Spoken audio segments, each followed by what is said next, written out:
In order to get out alive, you need to take proactive steps to prevent a fire from happening in the first place. People have lost literally everything that they own. They are just so happy to be alive. And police still have not yet told us what they are searching for out here, but they have told us that today they have been maintaining and cleaning their dig site. Police say a driver fell asleep at the wheel while she was traveling at about 70 miles per hour. Then she hit this guardrail before slamming into the house. But it's not just great for the fans tonight, also a great night for business.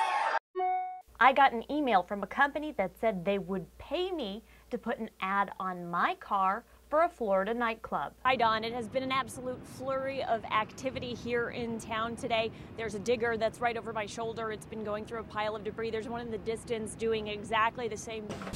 Hutton received a check in the mail, was told to keep $400 and then spend the rest on groceries, but a red flag went up when she was told to wire money. I'm actually right now next to the grandstand where the pageant just finished, and then we've got the carnival behind us that's winding down.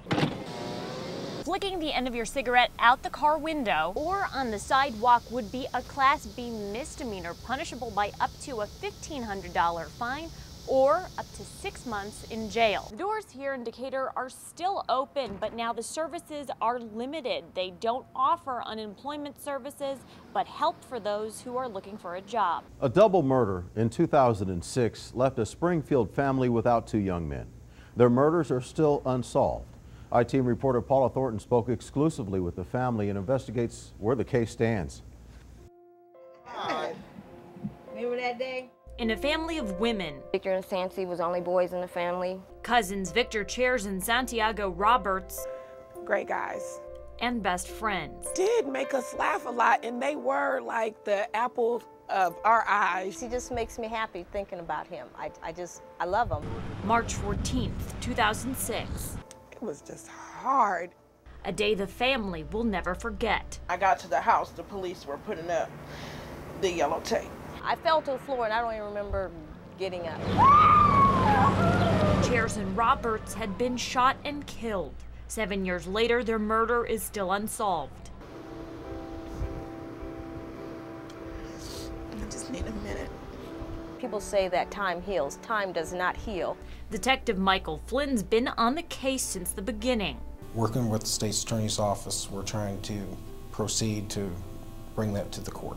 They have a person of interest and are still getting leads. Have initial idea of what happened, why it happened. No, that was the one. But for the family, the pain lingers.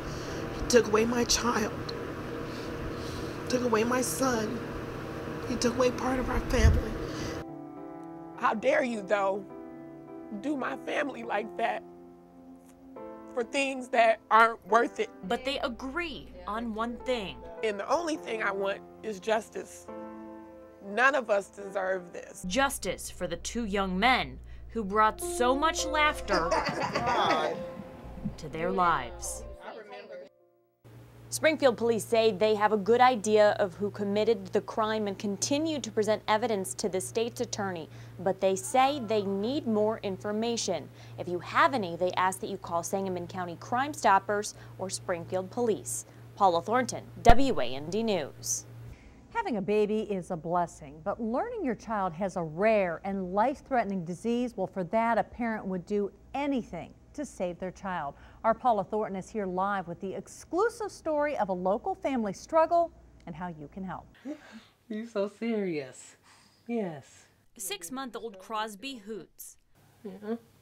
With shining blue eyes, he's tiny at just 13 pounds. Yeah, you're just a serious boy. Like that. A serious boy with a serious condition. His yellow skin, a clue something was wrong. We were heartbroken. Mom and Dad, Gina and Philip Hoots, got the diagnosis after some irregular tests. We had the worst possible diagnosis. A rare disease of the bile ducts and liver called biliary atresia. He has no way for the bile to get out of the liver, which ultimately leads to liver failure. If the surgery does not happen, children with biliary atresia are not expected to live past the age of 2. A liver transplant could save him, but it's scary for Mom and Dad. So we're worried about his comfort and his happiness right now. He's on the transplant list at St. Louis Children's Hospital, and they're hopeful the surgery will save his life. I want him to be happy and have a good life. I want him to grow up and just do whatever he likes to do. Just have a normal life, play with all the other kids. Though his future's unclear, a new liver will give him a chance at living up to Mom and Dad's hopes. Right now, the Children's Organ Transplant Association is honoring Crosby. They've set up a fund to help pay for his medical costs. The goal is $50,000. If you'd like to help, we've added a link to Crosby's CODA page to our website. Paula Thornton, WAND News. It's a case we've followed for years, so I started at the very beginning, digging through the archives to find the initial reactions of the murderers that will forever haunt the small town of Beeson. Police lights illuminate the dark streets. Tiny Beeson, less than 200 people, is wide awake. All I can tell you right now is we're investigating several deaths. Not just deaths, 5 people murdered. Shock, just not real, you know. Rick and Ruth G., 16-year-old Justina Constant, 14-year-old Dylan Constant, and 11-year-old Austin G., 3-year-old Tabitha, the lone survivor. Police collect evidence from the bloody scene. The family bludgeoned with a tire iron. It's horrible. Many showing up to a vigil. It's a hard thing to know that it's just something horrible that has happened. These people were so nice. He was very kind, a sweet boy. And the funeral. In fact, even Christopher Harris shows up. He's the ex-husband to the G's adult daughter, Nicole, shown here holding a baby. And the big news tonight, an arrest made in the Beeson homicide case. That big news, Chris Harris arrested. 4 years later, he's convicted of murdering the G family. And though the case may be closed, the wound in Beeson still open. And as this has been a story that we've been following for the past 4 years, we'll continue to bring you team coverage tonight at 6. In the studio, Paula Thornton, WAND News.